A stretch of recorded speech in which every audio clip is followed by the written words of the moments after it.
After meeting 30-year-old Imogen Brooke on an online dating site, an unnamed man was invited to her apartment in Southampton, England. The pair spent the evening together and the man slept at Brooks' apartment. After their date, the man went to the police and reported that Brooke, who weighed roughly 340 pounds at the time, pinned him down and forced him to have intimate relations with her as she was considerably stronger than him. Brooke was allegedly intoxicated when she pulled onto his arm until he was on his back. The man claimed that she then straddled him, reportedly telling him that he might be saying no, but his privates were saying yes. She allegedly assaulted him for 15 minutes before giving up and going to sleep. He also told investigators that the woman gave him a love bite during the act and that she didn't remember anything the next morning. When faced with the accusations, Brooke told a different version of the night's events. The woman admitted to getting drunk and kissing her date. However, she told the jury that the man's claims were not plausible because she was too lazy and self-conscious about her weight to be on top. The 30-year-old denied giving her partner a love bite while assaulting him, saying that she could not multitask. Instead, Brooke recalled that after she and her date made out, she went to the kitchen to check on some onion rings she had put in the oven earlier that evening. When she returned, the woman found her date asleep and proceeded to eat all the onion rings alone before going to sleep herself. Asked in court if she'd pulled on her date's arm until he was on his back, Brooke answered, "No, I'm not Superwoman." Brooke was found not guilty of her charges in September of 2022 on her 31st birthday. In the aftermath, Judge Brian Forster Casey said to the jury, "I promised you an interesting trial. I hope it has been just that." Number 6. Lauren Smith Fields. On December the 12th of 2021, after matching and chatting on the online dating platform Bumble, 37-year-old Matthew LaFountain and Lauren Smith Fields, aged 23, agreed to meet up. They had dinner, drank tequila, and played games at Smith Fields' apartment in Bridgeport, Connecticut, where LaFountain spent the night. The following morning, he found his date unconscious, lying on her side with blood coming out of her nose. LaFountain called 911 and performed chest compressions on Smith Fields as instructed by the operator, but she remained unresponsive. First responders then arrived at the scene where they pronounced the young woman dead. According to police officers who'd interviewed LaFountain, the man was frantic and visibly shaken up by the incident. Smith Fields' mother reportedly found out about her death through a note posted on the door of her apartment. The authorities searched the deceased woman's home and discovered a used contraceptive device, pills, and bloody bedsheets. The Connecticut Office of the Chief Medical Examiner ruled Smith Fields' death an accident. The autopsy indicated that she'd suffered acute intoxication due to the combined effects of fentanyl, promethazine, hydrazine, and alcohol. In the aftermath of Smith Fields' death, her mother sued the city of Bridgeport, claiming that the authorities had denied her a proper criminal investigation. Her brother accused the police of not considering LaFountain a suspect because he was a nice guy, even though there were reasons to suspect that he'd drugged and possibly abused Smith Fields. A lawyer for the latter's family at one point tweeted out, "I've never seen a medical examiner conclude a mixer of drugs as an accident without knowing who provided the drugs or how it was ingested." The lawyer noted that Smith Fields didn't use drugs and that the state crime lab hadn't received the evidence collected from the scene. Smith Fields' family organized a protest outside of Morton Government Center, and the detectives assigned to her case were either suspended or resigned. Among those demanding justice for Smith Fields was rapper Cardi B, whose social media comments on the case went viral.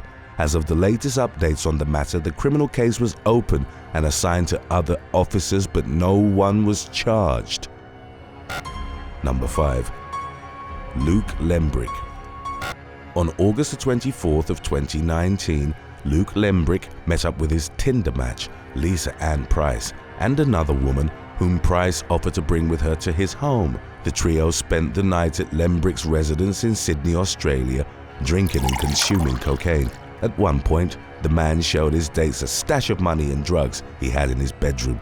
The stack of bills he flashed amounted to about $15,000, and the woman also saw a blazer with cash overflowing from its pockets. In the hookups aftermath, Price told her friend, Joseph Nem, about the cash and drugs she'd seen at Lembrick's house, proposing that they do him over. Nem contacted his associates Bilal Rahim and Vilami Tufahema. Along with Price and another woman, Shireen Rizk, they conspired to break into the 29-year-old Lembrick's home, which he shared with his mother, Robin, who was terminally ill from bone cancer. On the evening of December the 6th, Price and Nem got together at Rizk's residence, where they discussed the home invasion. They established that the two women would remain home and guide Nem through phone calls. Before Nem left, Rizk reportedly taped a large knife to his back to be used during the robbery. At around 1:45 a.m., Nem met with Tufahema and Rahim near Lembrick's address. Nem kept Price on a phone call as the woman gave him a detailed description of the area, guiding him and his accomplices to Lembrick's unit. The three men entered the home through a window and a confrontation ensued when they were met by Lembrick. During the struggle, the latter was stabbed multiple times, with the attack reportedly witnessed by Robin. She was pushed over by Tufahema. As the trio fled the home in a frenzy, Lembrick suffered a fatal knife strike to his heart and reportedly told his mother, while bleeding out on the floor, "I'm going to die, Mum. I'm going to die." Following the failed robbery, Price, Rahim, Tufahema, and Rizk were arrested and faced a joint trial at the New South Wales Supreme Court. After 8 days of deliberation, on December the 21st of 2023, jurors found only Tufahema guilty of murder. Price and Rahim were found guilty of manslaughter, as well as assault with an intent to rob in company. Rahim pleaded guilty to 2 further charges of aggravated break-in and entering, of which Price was also found guilty. Rizk was charged with murder and assault with intent to rob in company, but found not guilty. Nahem, who'd pleaded not guilty to murder, had not yet received his verdict as of the latest updates on the matter. Number 4. Jack Diamond. In May of 2022, English soccer player Jack Diamond, who was at the time part of Sunderland's squad, invited a woman to his home in the northeast town of Washington. Newcastle Crown Court would later be told that she and Diamond had become friends with benefits after connecting on Tinder.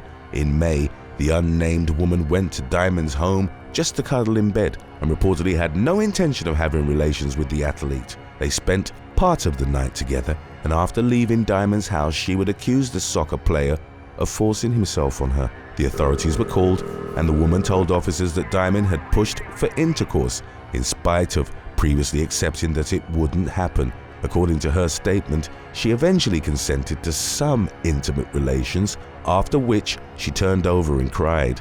The woman then fell asleep and woke up to the footballer caressing her but denied his advances, at which point she claimed Diamond became aggressive and assaulted her. The woman reported that she repeatedly protested and asked him to stop, adding that the attack felt like it lasted forever. In March of 2023, Diamond was charged for the abuse. The 23-year-old, who'd previously been nominated for the English Football League League One Player of the Month, was suspended from Sunderland.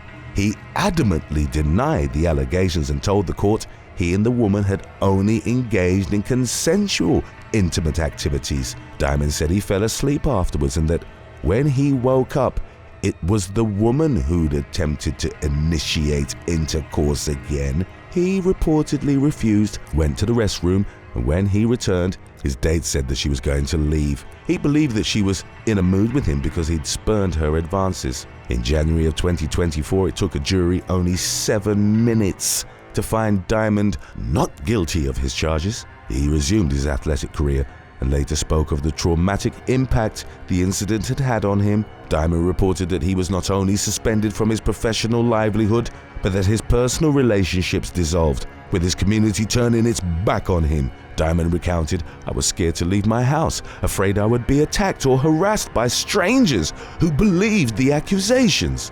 In the wake of his acquittal, he became an advocate for the anonymity of those accused of an intercourse-related crime until they were convicted. He argued that if they benefited from the same level of protection afforded to victims, it would help prevent the irreparable damage caused by false accusations.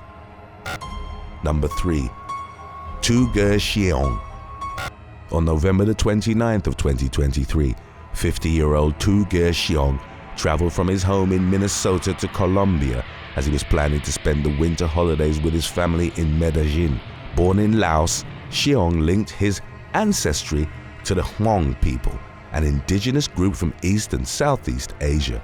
After his family settled in the US, he became a comedian and an activist who aimed to build cultural competency and address racial discrimination through his work. Xiong visited Colombia often, and photos on his social media showed him in the company of women he befriended during his trips. On December the 10th, he went on a date with a woman whom he'd met online. They reportedly had dinner at a Korean restaurant. Then at around 7 p.m., Xiong called a friend in Colombia to say that he was being held at gunpoint and that his kidnappers were demanding $2,000 for his release. Xiong's family in the US were reported to have quickly made a payment of $3,140 to a woman's PayPal account, but never heard back from Xiong. On December the 11th, he was found dead in La Corcovado ravine in the Robledo area. He had multiple wounds stemming from over a dozen knife strikes and blunt force trauma, as well as injuries consistent with falling from considerable height. During the investigation that followed, Colombian law enforcement arrested 4 people and charged them with aggravated kidnapping for extortion and aggravated homicide. They were named in January of 2024 as Sharit Gisela Mejia Martinez, Santiago Bustamante Londoño, and Andres Hincapi Obregon. A minor was also charged in the case after he'd surrendered to the police and admitted his involvement in the incident. Investigators found that Martinez was the woman who'd last seen Xiong and that it was her PayPal account where the ransom money had been transferred. The police believed that she'd served as a link between the 50-year-old and his captors. After being lured with the promise of an online hookup, Xiong was kidnapped at gunpoint and taken to an apartment where he was bound and tortured. Even though the ransom had been paid, Londoño and Obregon took the victim to a wooded area where he was further assaulted prior to being thrown off a cliff about 260 feet high. The case was ongoing as of the latest updates on the matter. Today's topic was requested by River Parish and Nikki123BXD. If you have any other topics you'd like to learn about, subscribe and let us know in the comment section below. Number 2. Joseph Regan. 22-year-old amateur soccer player Joseph Regan of Cardiff, Wales, was accused of abusing a woman he had met on an online dating platform in 2023. The latter claimed that the two of them had initially agreed to only meet up for coffee. After their date, the woman said Regan persuaded her to invite him back to her home to watch Love Island. While they were there, he allegedly boasted about having been asked to be a contestant in the show, claiming he turned down the offer while maintaining that he was more attractive than most of the participants. The woman told investigators that she had previously made it clear to Regan that she was not interested in any kind of intimate relationship. However, she said the Cardiff Corinthians FC goalie insisted for them to play truth or dare, and the interaction became increasingly more uncomfortable for her. Her defense described Regan as highly controlling and manipulative. During the game, the alleged victim said the 22-year-old kept giving her inappropriate dares. She accused Regan of then forcibly performing an intimate act on her before rolling her on her stomach, pinning her under the weight of his body and abusing her. Regan denied all the accusations and said that everything done during their date had been fully consensual. After deliberating for almost 17 hours in November of 2023, a jury found him not guilty. Aspersions were, however, cast on the case's outcome given Regan's criminal past involving online dating. Between December of 2021 and February of 2022, He used the credit cards of 2 women he'd met on dating platforms to open betting accounts and drain their money. The first victim was a teacher from Cardiff, from whom he stole £1,420, and the second a nurse from Bristol, whom he conned out of £210. When the former confronted him over the theft,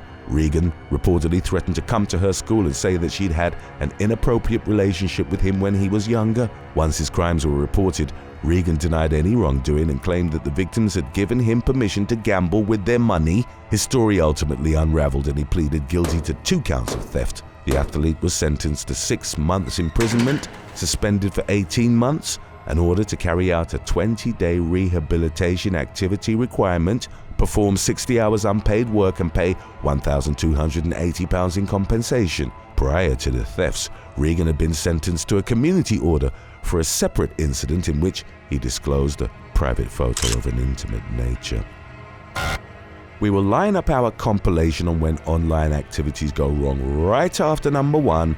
Stick around if you feel like binging on some They Will Kill You today. Number 1. James Liddell. After they'd been chatting on an online dating platform, 20-year-old Tanisha Williams asked James Liddell, aged 27, to come over to her apartment in the Battersea neighbourhood of London, England. The man, who was reported as having learning difficulties, lived in supported housing and had a care worker. He went to Williams's apartment on December the 5th of 2015, where he was met by her and 20-year-old Paige Springer. Once he was inside, the latter smashed him over the head with a hammer, and while saying, "I want to kill him, I want to hit him," the 2 women then subjected Liddell to an attack lasting roughly 24 hours. He was hit over the head with a bottle, strangled with a rope and the cord from a hair straightener, and threatened with a knife. Williams and Springer dunked the 27-year-old in cold water, revved an electric drill in front of him, and repeatedly told him that he was going to die. Liddell banged on the walls in an attempt to draw attention to his attack and was eventually saved after the 2 women had had an unexpected visitor. Despite Williams and Springer's attempts to block the visitor's view, they saw the bloodied victim inside and alerted the authorities. Liddell survived his ordeal but was left with head injuries, a lacerated forearm, and cuts to his left eye, in addition to other scrapes and bruises. Williams and Springer were subsequently arrested on charges of causing actual bodily harm. They pleaded guilty and were sentenced to 28 months in jail. In July of 2017, with a judge describing the attack as a sickening case, both women were given a 10-year restraining order against the victim and forbidden from contacting him. Number 8. Kelly K. Green.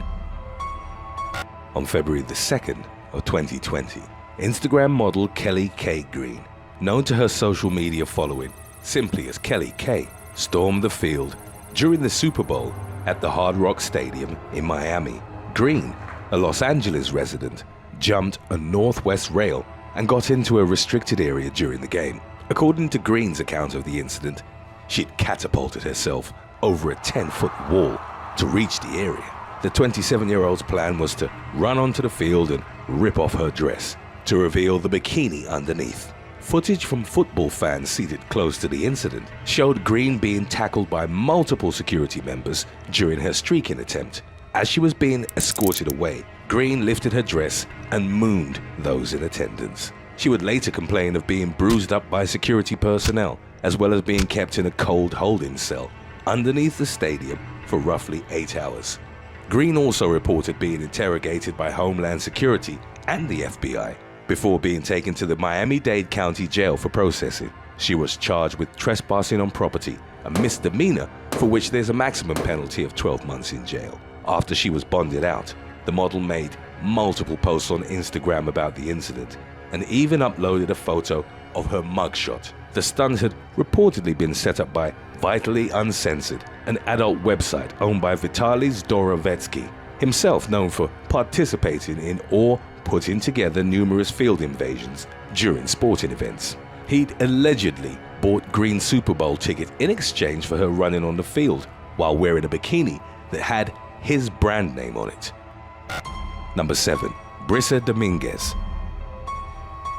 25-year-old Instagram model Brisa Dominguez was arrested at a hotel in Clearwater, Florida, in 2017 following an altercation with police officers. On July the 5th, the authorities were called to the Edge Hotel just after 4 a.m. to deal with the disturbance. Dominguez had been told by management that she was no longer welcome on the premises, but she nevertheless refused to leave. Security had seen her going into another guest room and alerted the authorities. There was indication, according to the police report, that Dominguez, who boasted over 70,000 followers, was under the influence of alcohol at the time. The police arrived to find that the model was nude. Officer Richard Edmonds handed her a towel to cover herself, but she grabbed it and whipped him in the face with it.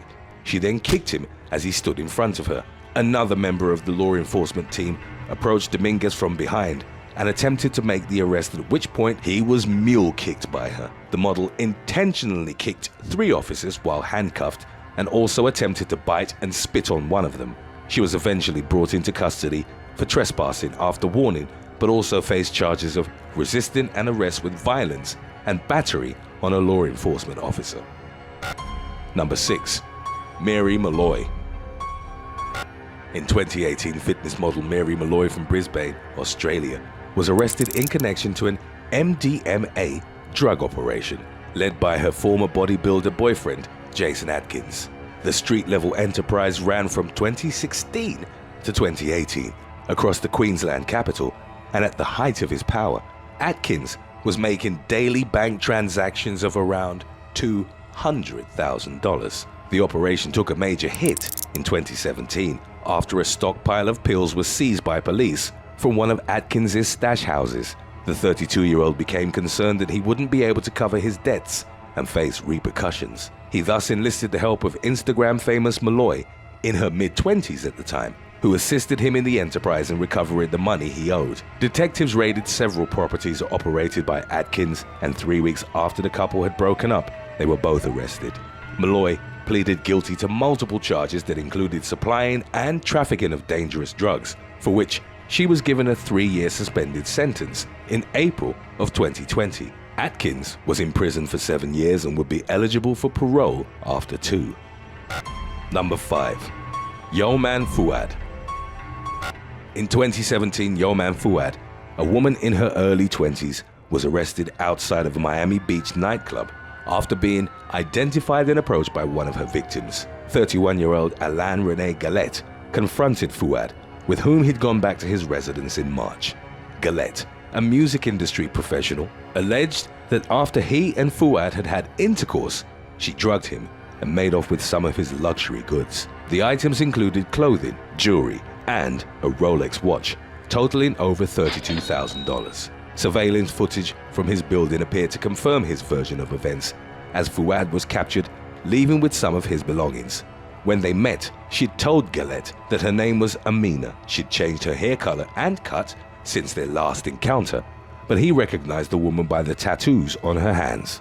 They began to argue in front of the nightclub, and the police were called to the scene to take Fuad into custody. The woman, also described as an Instagram model, subsequently told a judge that she was a high-end escort. Galette would later claim that he hadn't been aware of this aspect, as their night together hadn't included any monetary exchange. He wasn't, however, Fuad's first victim. About a year prior, she and an unnamed female friend had met a man at a nightclub in the Fontainebleau Hotel, who offered to get a room for the 3 of them. As they entered the room, Fuad, who'd used the name Rebecca Arias, and her friend watched him place a $46,000 Rolex watch and $8,000 in cash inside the hotel room safe. He then went downstairs to retrieve an overnight bag from his car.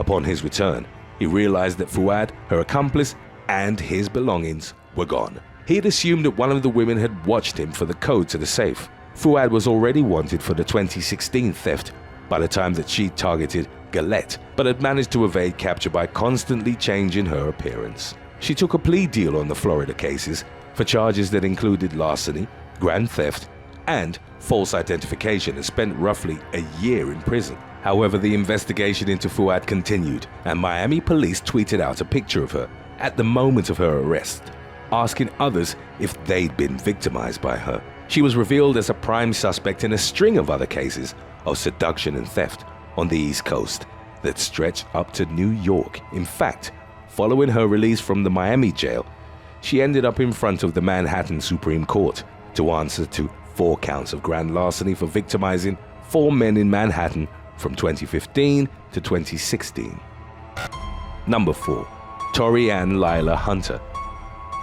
Australian Instagram model Tori Ann Lila Hunter allegedly faced spending 5 years in a Balinese prison in August of 2019 on charges of smuggling drugs into the country. Indonesia is well known for its hard stance against drugs, with offenders sometimes even being given the death penalty. Hunter was stopped at an airport in Bali, strip-searched and detained for further questioning. Hunter was carrying dexamphetamine for her ADHD, Valium for anxiety and to help her sleep, and Seroquel for depression related to bipolar disorder. They were in pharmacy-labeled boxes, and she had a note from her doctor. Nevertheless, she was presented with a list that classified her personal medication as Class A drugs in the country. Hunter uploaded a video of her being driven in a car by an officer to Instagram and also documented her living conditions, posting a photo with a bag of bread which she captioned, "Plain bread for dinner like I'm a street dog." She ultimately spent 4 days in jail before the matter was cleared with the Australian embassy and claimed that local authorities had extorted her out of more than $25,000 for her release. Hunter believed that she'd been targeted because of her social media status as a model and influencer. Number 3. Catherine Marnie. In 2018, a university student was charged with assault and disorderly conduct for attacking her boyfriend when he tried to put an end to their relationship. The incident took place in early March in a dorm at Fairfield University in Connecticut. 19-year-old Catherine Marnie, an Instagram model with over 100,000 followers and one of the university's top swimmers, had been dating Ben Keble. Originally from the Isle of Wight, Keble was also on the swim team and, like Marnie, a freshman. He told her that they should no longer see each other, and it's unclear if what followed was preceded by an argument, but Marnie proceeded to repeatedly punch him in the stomach and face. Keble tried to grab Marnie's shoulder, but was unable to stop her and consequently fled into a friend's room. The attack left him with a bloodied and broken nose, the pictures of which he shared with friends on Snapchat. He captioned it, "The Katie thing comes with a broken nose, LOL." Marnie was arrested after the incident and held on a $1,500 bond. Number 2. Amber Rose Tyson. In January of 2018, Amber Rose Tyson led the police on a car chase through Victorville, California. San Bernardino County Police responded to the 13100 block of Flint Lane following reports of vandalism from residents whose windows had been broken. The police arrived to find 22-year-old Tyson driving her BMW erratically and at high speeds through the neighborhood. A deputy activated the siren and warning lights on his patrol car, but the Instagram model didn't pull over. It marked the beginning of a pursuit that would ultimately last for roughly 40 miles on the I-15 freeway. Tyson actually uploaded a video to her Instagram account during the chase, in which multiple patrol cars could be seen in her rearview mirror. In the video, the model claimed that she wasn't going to stop while also using explicit language in reference to her pursuers. One of the deputies successfully employed a pursuit intervention technique, and Tyson was forced to slow down in the Rancho Cucamonga area because of the semi-trucks ahead of her on the road. She was arrested and charged for evading police, driving under the influence, and vandalism. In August of 2019, more than a year after the chase, Tyson was once again in trouble with the law. At around 2 a.m. in a Hollywood parking lot, a Ford Mustang had blocked her Mercedes. The owner and his friends and several other bystanders had been getting food from a taco truck nearby. Enraged, Tyson started screaming at them to move their vehicle. Reports on the matter were varied, with some witnesses claiming that the owner had refused to make space for Tyson and others saying that he was in the process of moving the car. Whatever the case might have been, surveillance footage would show Tyson repeatedly reversing her car and crashing it into the Mustang before pulling away. One man would report that the model actually hit him in the leg with her Mercedes, but the extent of his injuries was unclear. Tyson then returned on foot and caused more chaos by attacking 2 women, slapping one of them and punching the other in the back of the head. She later turned herself in and, among others, was charged with 3 felony counts of assault with a deadly weapon, along with 1 felony count each of hit-and-run driving, resulting in injury to another person. Tyson, who faced up to 8 years in prison, pleaded not guilty. Number 1. Monique Agostino. In November of 2018, 22-year-old Monique Agostino assisted a group of teenage males as they committed a string of burglaries on Sydney's North Shore. The Instagram model, whose following received a major boost from a post of her donning a Catwoman costume, acted as a getaway driver but also took a more hands-on role as the illegal activities were carried out. On the 6th of November, CCTV footage would show the masked woman using a chisel to break into a pizza restaurant in Killarney Heights. She and her accomplices also attempted to force their way into the nearby House of Fruit convenience store and the neighboring La Parisienne Cafe. That same day, she was part of a break-in at the Stanley Street Cafe in St. Ives, from where $300 in cash and a credit card was stolen. The card was later used at a McDonald's, which facilitated the authorities' efforts in tracking down the burglars. In late November, Agostino and her crew targeted the Forestfield Bakery and made off with over $1,000 in cash. Agostino was arrested and sentenced to 2 years in prison, with a minimum of 18 months served, after also being convicted of possessing a knife in a Target, possessing illegal drugs, and shoplifting a $90 jacket. Number 9. Anthony Elonis. On December the 8th of 2010, Anthony Elonis was arrested in Northampton County, Pennsylvania, after posting threatening messages on Facebook directed towards his ex-wife, co-workers, police forces, and the FBI. Elonis refuted federal charges, claiming that he was an aspiring rap artist and that the post had simply been an example of artistic expression. He also noted that many of the lyrics he'd used originated from comedy sketches and that he'd merely altered them to fit his personality. One of the videos in question was the song "I Want to Kill the President" by the Whitest Kids You Know, in which the artists make fun of the thin line between freedom of speech and threatening behavior. Elonis told authorities he didn't intend on carrying out any of the threats he'd issued, but the court rejected his testimony. He was ultimately sentenced to 44 months in prison, plus 3 years of supervised release. Almost a decade later, then 37-year-old Elonis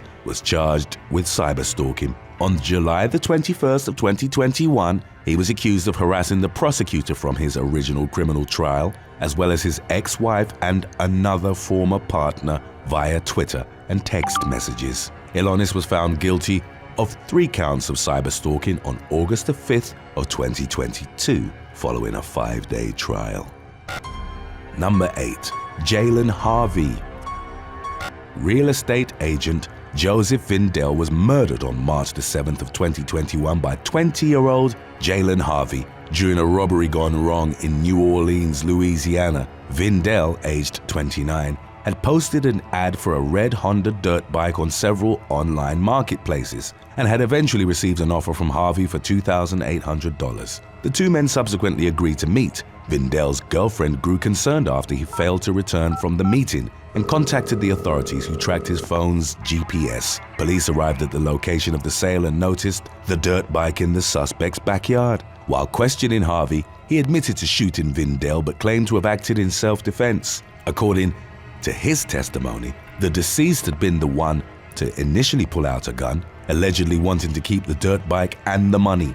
An autopsy conducted on the victim's remains determined that he'd suffered from injuries to his hands, which indicated he couldn't have been holding a weapon in the moments leading up to his death. Harvey eventually admitted to attempting to destroy evidence of the crime by dousing the victim's body with gasoline. He was found guilty of first-degree murder as well as obstruction of justice and monetary abuse, and was consequently sentenced to life in prison.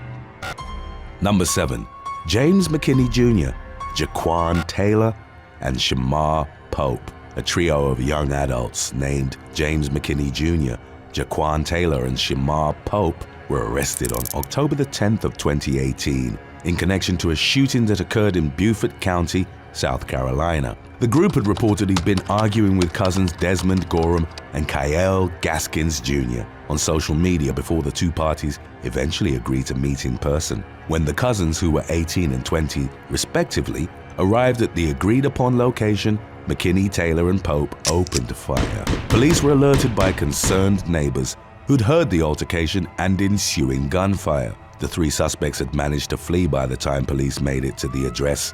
Both victims were taken to the ER, where they were reportedly kept in stable condition. Pope turned himself in later that same night, while the two other suspects were arrested soon after, whereupon they were each charged with 2 counts of assault with intent to kill. Their bonds were set at varying amounts between $30,000 and $50,000. Number 6. Tristan Green, Dawn Embry, and Brittany Farmer, all in their late teens or early 20s, were arrested at a parking lot in St. Augustine, Florida. On May the 16th of 2017, the trio had reportedly attacked a fourth woman over a Facebook disagreement. An off-duty deputy noticed the 3 culprits running up to an SUV outside a Publix store and contacted 911. Several witnesses then saw the 3 young women striking the victim and pulling at her hair as she stepped out of her car. Embry and Green were reported as having been visibly intoxicated, which was later confirmed when they were unable to legibly sign their affidavits. The women initially claimed not to have been the ones who started the scuffle, explaining how it had begun as a social media dispute, which then continued in the parking lot when they were attacked by the unidentified woman and her friends. A video recorded by a passerby as well as the off-duty deputy's testimony contradicted this claim. All 3 women were charged with assault and battery, but only Green and Embry were detained. Farmer was allowed to leave on her own recognizance after being unable to find someone to look after her children. Number 5. Joshua Gorgone. On April the 5th of 2021, 54-year-old Denise Williams was fatally stabbed after agreeing to meet Facebook marketplace seller Joshua Gorgone in Geistown, Pennsylvania. 26-year-old Gorgone had listed a refrigerator for $160 on the social media marketplace and had reportedly received an offer from Williams. The latter's family reported her missing after she failed to arrive home after work on the day of her agreed-upon meeting with the seller. Investigators were able to use her cell phone's GPS to triangulate her location. They found Williams's abandoned car with no signs of the woman herself. Her family allowed detectives access to her social media accounts, which led to the discovery of her conversation with the would-be seller. Williams had intended to buy the fridge as a gift for her boyfriend. Upon arriving at the suspect's home, officers came upon the victim's body in the bathroom. Gorgone was arrested and immediately confessed, explaining how they'd begun arguing over the fridge's price and that he'd lost his temper, at which point he grabbed a knife and stabbed Williams multiple times. He was held in custody without bail while awaiting trial. An autopsy revealed several defensive wounds on Williams's body, indicating that she'd fought back against her assailant before ultimately succumbing to his attack. Number 4. Daphne Ann Crawford. On May the 24th of 2016, 29-year-old Daphne Ann Crawford and her 28-year-old husband, Alan, began making violent online threats following an incident at Mel's Diner in Fayetteville, Arkansas. It wasn't immediately made clear what the initial altercation centered around. However, when a customer made a Facebook post about the incident at the restaurant, Crawford replied, threatening to shoot them and their family. She also posted intimidating messages directed towards the establishment's employees, adding pictures of her husband holding an assault rifle and dressed in Middle Eastern attire, explaining they'd converted to Islam. Crawford was arrested and charged with making threats in the first degree. Her husband was also taken into custody on unrelated charges following a joint investigation by Fayetteville police and the FBI in connection to possession of illicit substances and firearms. Officers conducted a search of the Crawford household and discovered 3 AR-15 rifles, a 12-gauge shotgun, several handguns, and over 2,000 rounds of ammunition. Alan, also known by the name Omar Usman Khalid, was held without bond and considered a flight risk after authorities discovered he had close ties in Maryland, Oklahoma, and North Africa. Number 3. Andrew McDonald. Over the course of several weeks in November of 2009, Massachusetts resident Andrew McDonald engaged in several heated arguments over Facebook with an unidentified 24-year-old man. The two parties eventually agreed to parlay their dispute into an in-person meeting. When 19-year-old McDonald arrived at the scene, the two men began brawling. Before the police were called, McDonald reportedly bit the victim's ear clean off. As officers subsequently took him into custody, he seemed unfazed, stating he wouldn't have gotten in so much trouble if he'd knocked the unidentified man out. Friends of the victim recovered ripped portions of his earlobe from the scene and brought them to South Shore Hospital, where he was being treated. It's unknown whether or not the doctors were able to reattach the appendage. McDonald was released on a $10,000 bail pending the continuation of the case. Number 2. Robert Freese. 62-year-old Robert Freese, a resident of Exeter, New Hampshire, was arrested on May the 23rd of 2018 after making defamatory posts about local police chief Bill Shoup. Freese was charged with criminal defamation of character, a Class B misdemeanor, after accusing Shoup of covering up another officer's misconduct without presenting evidence. The charges were dropped after the American Civil Liberties Union got involved, labeling the arrest as an attempt to silence criticism of authority. Freese filed a wrongful arrest lawsuit later that year and on February the 8th of 2021 was awarded a settlement of $17,500. Number 1. Marcelino Santiago Lopez.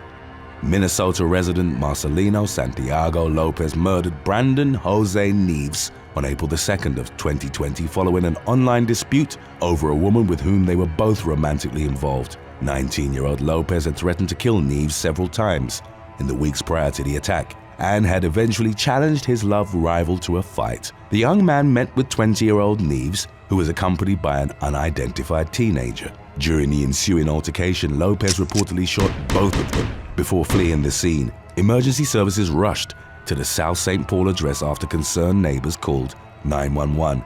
Neves, who'd been shot in the head, was pronounced dead, but his underage companion managed to make a full recovery after being brought to the hospital. Later that night, Lopez reached out to the authorities himself and willingly confessed to committing the shooting, but alleged that he'd been acting in self-defense. According to his testimony, he'd felt threatened after a group of men had surrounded him and began shooting to scare them off. Nevertheless, he was arrested and indicted on first-degree murder charges, as well as counts of attempted murder and assault. 1 year later, Lopez was sentenced to life in prison without the possibility of parole. An additional 14 years were later added to his sentence for the attempted murder of the second victim. Number 8. Jayana Tanae Webb. Pennsylvania state troopers responded to a call about a man walking along the southbound passing lane of Interstate 95 in Philadelphia on March the 21st of 2022.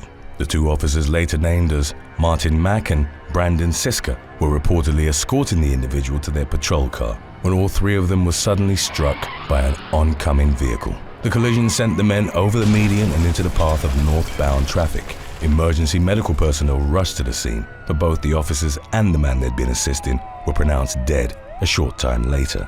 The driver of the vehicle that had hit them was taken into police custody and charged with over a dozen counts, including third-degree murder. The suspect, identified as 21-year-old Jayana Tanae Webb, reportedly had a blood alcohol content of more than twice the legal driving limit at the time of the fatal crash. In the aftermath of her arrest, it emerged that she'd previously boasted about driving while intoxicated on her Twitter profile. In a post uploaded about 2 months prior to the incident, Webb had written, "If you ask me, I'm the best drunk driver ever." She was denied bail during an arraignment hearing held the day after her arrest. Number 7. Dakari McAnuff.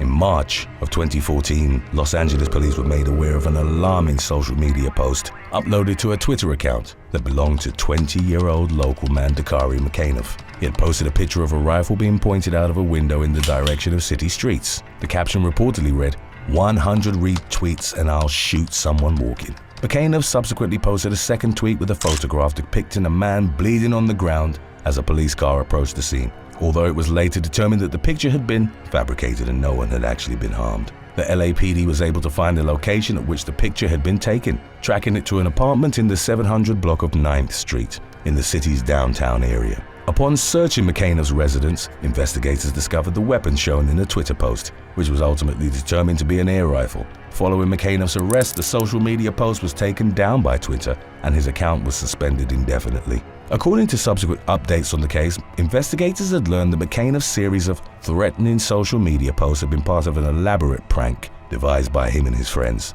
The young man was eventually released without charges being pursued. Number 6. Mahek Bukhari.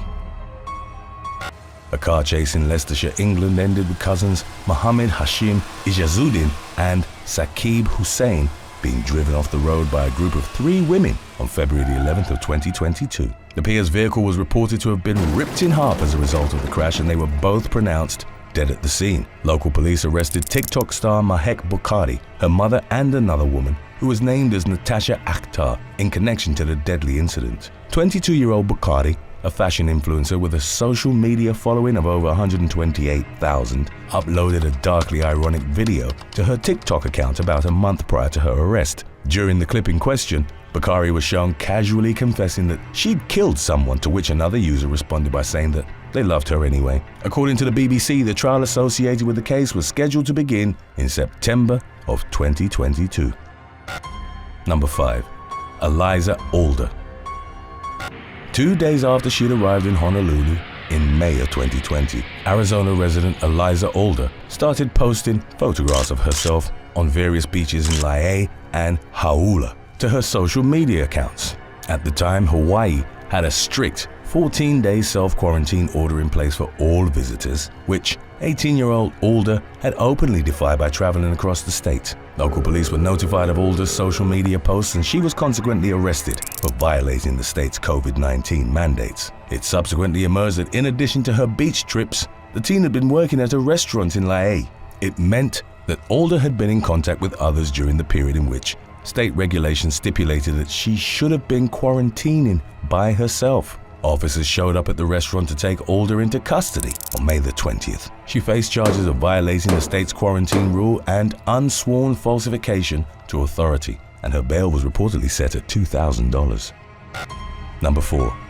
Amy Hill Ella. In October of 2020, the Huntsville Police Department in Alabama was alerted to a social media post made by a local resident who claimed that his wife and children had been approached by 3 men who threatened to kidnap them. The alleged incident was said to have occurred while 23-year-old Amy Hill Ella and her kids were out shopping in the Cullman County city of Huntsville. Ella's husband described the purported kidnapping plot in a social media post that subsequently went viral. The post detailed how the Ellas had contacted the police to file an official report of the incident, and that an officer had since followed up with them. Suspicions began to arise after the Huntsville police publicly stated that they hadn't received a call about Ella's supposed run-in with kidnappers, as the widely shared social media post had suggested. The following morning, the couple went to the police station to file a report, which they claimed had already been done, and an official investigation into Ella's claims was consequently launched. Detectives reviewed video surveillance footage, phone records, and GPS tracking information in their efforts to corroborate that the alleged incident had in fact occurred. Investigators ultimately determined that there was no evidence to substantiate Ella's claims, and they subsequently issued a warrant for her arrest. She was taken into police custody and charged with false reporting to law enforcement. Number 3. Lorraine Graves. On the night of March the 13th of 2021, Oklahoma man Eric Graves, aged 30, was fatally shot inside an apartment in Tulsa. Upon their arrival at the scene, local police reportedly found a second victim who'd sustained a non-fatal gunshot wound to the arm. Law enforcement launched an investigation into the shooting, which ultimately led them to arrest a pair of suspects, identified as brothers Jaden and Gabriel Hobson. On July the 14th of 2021, the Tulsa Police Department uploaded a Facebook post in which they asked the public for information regarding the whereabouts of 24-year-old Lorraine Graves. Although it wasn't reported how the latter was related to the shooting victim or what she was specifically accused of doing, the post did detail how she'd been identified as a suspect in the ongoing investigation and was being charged with accessory to murder. Shortly after the post was uploaded, Graves commented on it herself, glibly asking about the potential reward money for her capture. Within 24 hours of her taunting reply, investigators tracked her location and took her into custody. Subsequent reports indicated that Graves' bond was set at $500,000. Number 2. Tara Fears. On September the 27th of 2018, Instagram influencer and former Miss Baghdad, Tara Fears, was gunned down in broad daylight while driving her Porsche through Iraq's capital city. As shown by CCTV footage, 22-year-old Fears had been shot 3 times through her car window by a gunman, who subsequently fled the scene on a motorcycle. The former beauty queen was taken to a hospital where she was ultimately pronounced dead a short time later. In the wake of the incident, there was widespread speculation as to the true circumstances behind the influential young woman's killing, with the overarching narrative being that it had been part of an assassination plot. Iraq's interior minister stated that the individuals responsible for the shooting were members of an extremist group who had received dishonorable discharges from different armed factions. Many people rejected the government's determination regarding the motive for Fears' murder, and it was theorized that she had been targeted due to her outspoken stance on freedom and religion. The young woman, who had more than 2.6 million social media followers at the time of her death, had an online presence that was perceived as provocative. She regularly posted pictures of herself in scantily clad outfits that showcased her various tattoos. Fears' social media posts openly challenged long-standing cultural norms present in Iraqi society, and many therefore believed that she was killed by elements who didn't approve of what would have been regarded as taboo behavior. Some even suggested that the assassination had possibly been orchestrated at the behest of Iraqi leadership. Number 1. Darrell Brooks Jr.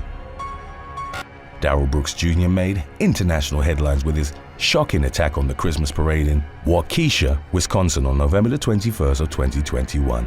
He drove an SUV directly into a crowd of dozens of parade goers at approximately 40 miles per hour, killing 6 and injuring 62 others. Brooks, aged 36 at the time, was arrested and charged with 6 counts of first-degree intentional homicide and an additional 77 other charges in connection to the unprompted onslaught. Shortly after news of the tragedy circulated online, several disturbing posts from Brooks' social media profiles emerged as well. The man had previously written a number of social media posts in which he openly and repeatedly called for violence against white people. In an upload from June of 2020, Brooks encouraged his followers to knock white people out, and also voiced his support for the controversial group known as the Black Hebrew Israelites. The police reported that each of Brooks' 6 victims were in fact white, leading many to extrapolate that his attack on the Waukesha parade had been racially motivated. Brooks' initial trial took place in February of 2022, with the defendant pleading not guilty to all charges levied against him. The defense team filed a motion for the trial to be held in a different Wisconsin county, arguing that it would be difficult to find an impartial jury in Waukesha, given that many local residents knew people directly affected by the attack. The legal proceedings were ultimately rescheduled for October of 2022, although the new trial's venue hadn't been selected as of the latest updates on the matter. Number 9. Lauren Marie Dooley. On September the 28th of 2022, Lauren Marie Dooley tortured a 21-year-old man she'd met on Tinder after restraining him with duct tape in her Colorado apartment. The victim's name was redacted from the affidavit released to the public in order to preserve his privacy. He indicated that he and 22-year-old Dooley had been intimate with one another in the moments before she tied him up to her bed. He reluctantly consented, but the situation quickly escalated to violence. Once he was restrained, Dooley began slashing him with a knife and choked him when he protested. Following the assault, she reportedly ordered food, threatening to kill her victim if he attempted to alert the delivery driver. After Dooley fell asleep, the man managed to break free from his restraints and fled the apartment fully naked. His captor chased after him, and concerned neighbors called 911. When the police arrived at the scene, they discovered bloody rags and sheets, as well as the knife she'd used during the attack. The victim was taken to the hospital and treated for his non-life-threatening injuries, while Dooley was taken into custody and charged with second-degree kidnapping and assault. Number 8. Asheri Gadsden. A 21-year-old South Carolina resident participated in the murder of Alan Philpian Johnson III following a robbery gone wrong on January the 9th of 2022. Asheri Gadsden had initially met the 24-year-old victim on Tinder. She formulated a plot to trick the young man into allowing her into his house, along with her accomplices Joshua Latrey Mack, aged 28, and Zora Simone Henderson, aged 19. The ill-intentioned trio eventually killed the homeowner, after which a heavily intoxicated Gadsden contacted the police and waited for them in the driveway. She led them into the victim's apartment, where officers came upon Johnson's lifeless body. An autopsy would later reveal that he'd been shot 4 times during the home invasion. Officers arrested Gadsden, who initially claimed that she'd had nothing to do with the crime. During questioning, she told detectives that she'd heard a gunshot while in the bathroom and rushed into the living room to discover her date lying unresponsive on the ground. However, detectives discovered deleted messages in the suspect's cell phone that implicated her involvement. Gadsden finally confessed to plotting the robbery but claimed that Mack had been the one to shoot Johnson after the latter had attempted to disarm him. Number 7. Luis Savondo Almanza, Aranana, Morning Martinez, and Sierra Petit. In September of 2021, an unidentified man was held hostage for several hours by Luis Savondo Almanza, Aranana, Morning Martinez, and Sierra Petit, following an ill-fated Tinder date. The trio, aged between 19 and 26 at the time, invited the victim to a house party in Oklahoma City. After he asked to be paid back for the drinks he'd purchased for the group, tensions escalated and violence ensued. Almanza, Martinez, and Petit held the man captive, threatening him with a 12-gauge shotgun and a knife. He was forced into a car and the suspects drove him to several stores, using his bank cards to purchase various items, including clothes. They also allegedly destroyed the man's phone in order to keep him from calling for help. Before eventually releasing him, the 3 suspects threatened to harm him and his family if he contacted the authorities. The victim decided to report the incident nonetheless. The police subsequently arrested Almanza, Martinez, and Petit on charges of kidnapping and aggravated robbery. Number 6. Mika Ort. Mika Ort, a 21-year-old woman attending university in the Netherlands, was murdered by a Tinder date turned stalker on March the 8th of 2022. Ort, who was born to a Dutch father, had traveled from Massachusetts to Leeuwarden in 2020 in order to pursue her studies. She went on several dates with a 27-year-old man identified only as Thomas R., whom she'd met on the dating app before eventually deciding to rekindle her relationship with ex-boyfriend Michael van der Waal. Refusing to accept the young woman's rejection, Thomas tracked her down, placed a GPS device on her bike, and broke into her apartment. He proceeded to fatally stab Ort, also wounding 2 other men who were at the house at the time of the attack. Thomas fled the scene in the aftermath but was later turned into the authorities by his parents. Number 5. Jordan Cobbold. Jordan Cobbold, a 21-year-old resident of Suffolk, England, trashed Alicia Moy's apartment after she ended their Tinder romance on April the 9th of 2021. The couple had been dating for a month when Moy, aged 20 at the time, decided that they weren't a good match. Cobbold became irate and took the young woman's spare key in retaliation. Moy explained the breakup by expressing her belief that he'd grown too intense and needy. After she ended their relationship over text message, Cobbold blocked her number and waited until she left for work to enter her apartment. The scorned lover poured beans and spaghetti into her shoes, painted the walls with condiments, and covered the vacuum cleaner with cooking sauce. Cobbold also severed cables on each of Moy's kitchen appliances, turned off the refrigerator's power, and threw cooking oil on the floor. The young man was arrested after his ex contacted the authorities about his infantile actions. In January of 2022, he accepted a plea deal in connection to charges of criminal damage and burglary. Cobbold was consequently ordered to serve 180 hours of community service, as well as 2 years of probation. He was also forced to pay his victim $1,750 in restitution and was forbidden from making any form of contact with Moy for 5 years. Number 4. Levante Stuckey.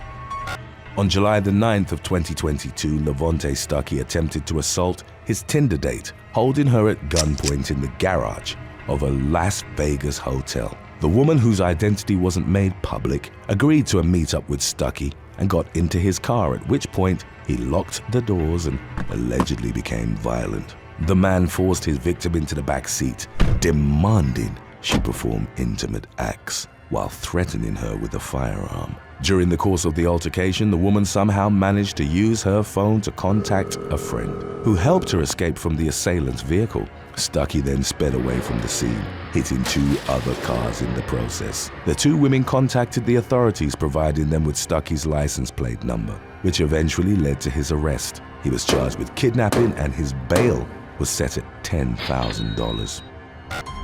Number 3. Sierra Wayman. Kentucky teen Sierra Wayman set up a meeting with Covington resident Peyton Browning over Tinder, secretly plotting to extort money from him. On September the 8th of 2020, Wayman invited Browning over to her house. Minutes after he arrived, 2 strangers knocked on the door. One of them was later identified as 19-year-old Philip Snyder, while the second man wasn't identified to the public. They attempted to assault Browning, who was carrying a weapon, and shot at his attackers in self-defense. Police subsequently arrived at the scene after having been contacted by Browning himself, and the 2 assailants were taken to the ER with non-fatal gunshot wounds. 19-year-old Wayman was taken to the Kenton County Jail on robbery charges. Her bond was set at $5,000 by the judge presiding over her case. Number 2. Joshua Hamblett, Sashwana Wilkins, and Keegan Profet. In 2019, 23-year-olds Joshua Hamblett and Sashwana Wilkins, along with 19-year-old Keegan Profet, were arrested in Ontario, Canada, after attempting to traffic a woman they'd met on Tinder. The woman, who chose to remain anonymous, told the police that she'd agreed to meet one of the suspects in a hotel room, but the man became violent once they were alone. It's suspected that Profet was the individual in charge of making initial contact with the victim, although his accomplices arrived at the hotel room shortly thereafter. After taking lewd pictures of the woman and uploading them online, the trio offered her services on the ad listing site Leo List. Hamblett, Wilkins, and Profet pressured her into performing escort services by threatening her family if she refused. They also confiscated the money she received during her appointments. The 2 23-year-olds were arrested on December the 1st of 2019, while Profet managed to elude capture until the 18th. They were each charged with over a dozen combined offenses, including assault, making threats, and human trafficking. Police suspected the group of targeting other women with similar schemes and urged any of their past victims to come forward. Number 1. Jose Sandoval Juarez and Crystal Hulsey. Jose Sandoval Juarez, 32, and Crystal Hulsey, 33, were accused of catfishing a man on Tinder in order to carry out a robbery on September the 17th of 2022. When the unnamed victim showed up for a date with a woman he knew only as Sonia at a hotel room in Phoenix, Arizona, the 2 suspects allegedly held him at gunpoint, demanding his cell phone and bank account information. The man was then forced to drive his assailants to a nearby bank, where he withdrew $900 from his account. Juarez and Hulsey subsequently took off on their own and managed to withdraw $3,000 more before the bank cards were reported stolen and deactivated. Detectives assigned to the case discovered that the couple had booked the hotel room using their real names, leading to their arrest on September the 28th. The suspects led police on a high-speed chase through several cities, driving on the wrong side of the road and attempting to carjack another vehicle before finally being apprehended. They were indicted for assault and armed robbery with a deadly weapon, as well as several other charges, as they awaited the continuation of their case's legal proceedings. Number 7. Adrian Fry. In 2016, Minnesota teen Alexis Stern sparked up an online relationship with a man by the name of Adrian Fry, a 20-year-old British accountant in training who regularly streamed video games online. The couple maintained an entirely internet-based relationship for the next 2 years. Then in March of 2018, Fry reportedly flew from England to Big Lake, Minnesota, and rented a room at a hotel near Stern's house. During the course of their first in-person meetup, the young woman broke up with Fry, citing his increasingly controlling behavior. 4 months later, a dark web user named Mastermind365 contacted a secretive assassin-for-hire service called Kimura Hitmen, expressing his interest in arranging a kidnapping. A week later, Mastermind 365 indicated that he'd changed his mind since his initial inquiry and instead sought to have their intended target murdered. The user subsequently transferred $5,000 in Bitcoin to the dark web contractor, along with a picture of Alexis Stern. The authorities eventually caught wind of the situation and Stern was brought into the Big Lake Police Department, where she was briefed about the details of the threat made against her. The young woman immediately suggested that the individual behind the hit was Fry, who had become upset after she told him she was seeing another man. Fry categorically denied his ex's accusations, and as of the latest developments, no one from the FBI had reached out to him. Stern has maintained her belief that Fry was behind the murder-for-hire plot. While investigating the matter for CBS's 48 Hours program, journalists took note of a subtle but startling detail. During their dark web communications, Mastermind 365 had written the words "thank you" as one continuous word. When CBS reached out to Fry for comment on their news story, he declined but thanked them for the opportunity, writing "thank you" as one word, in the same manner as Stern's internet stalker. Number 6. Tina Jones. Within 2 years of the start of her marriage, Illinois nurse Tina Jones began having an affair with one of her co-workers, who also happened to be married. At some point, however, Jones's lover broke things off between them, prompting her to seek revenge via the dark web. DuPage County prosecutors alleged that the jilted woman contacted the dark web-based organization known as Sicilian Hitmen International Network to orchestrate the murder of her ex-lover's wife. During the course of her online interactions with the prospective hitmen, Jones reportedly provided the intended target's address and photograph, with instructions not to harm her husband. Over a 3-month period, the woman paid $12,000 in Bitcoin to cover the cost of the assassination. In April of 2018, however, Woodridge police received a tip about the sinister scheme and confronted Jones, who openly confessed to her crimes. It subsequently emerged that the company she'd contacted on the dark web was actually a scam and didn't provide murder-for-hire services as was promised. Jones ultimately faced several criminal charges, including attempted first-degree murder as well as solicitation of murder, and was held in custody on a $250,000 bond. In the summer of 2019, she reached a plea deal with prosecutors. As part of the bargain, Jones pleaded guilty to attempted murder in exchange for the other charges being dropped. During her sentencing hearing, she received 12 years imprisonment as punishment, in addition to having to pay several thousands of dollars in fines and restitution payments. Number 5. Jason Bell, Melissa Loescher, and Charles Puff. Shortly before 9 p.m. on May the 17th of 2022, the police in Topeka, Kansas, pulled over a red Chevy Malibu in the 3600 block of Southwest Topeka Boulevard for an alleged traffic violation. During the course of the supposedly routine traffic stop, officers discovered that the driver, 47-year-old Jason Bell, had a warrant out for his arrest. Furthermore, Shawnee County deputies found drugs and various counterfeit items inside the vehicle. Among the materials recovered were fake ID cards, bank cards, reams of fake checks, notebooks full of personal information, as well as instructions on how to access people's information via the dark web.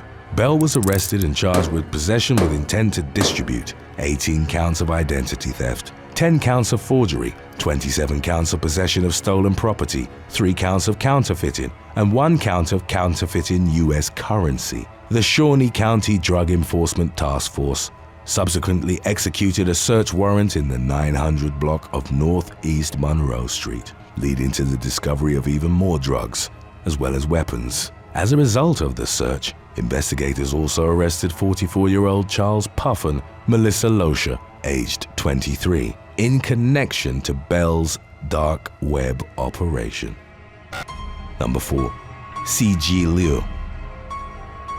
Between February the 15th and March the 5th of 2019, a 37-year-old Winnipeg woman was in contact with an individual operating on the dark web about illegally obtaining a chemical weapon.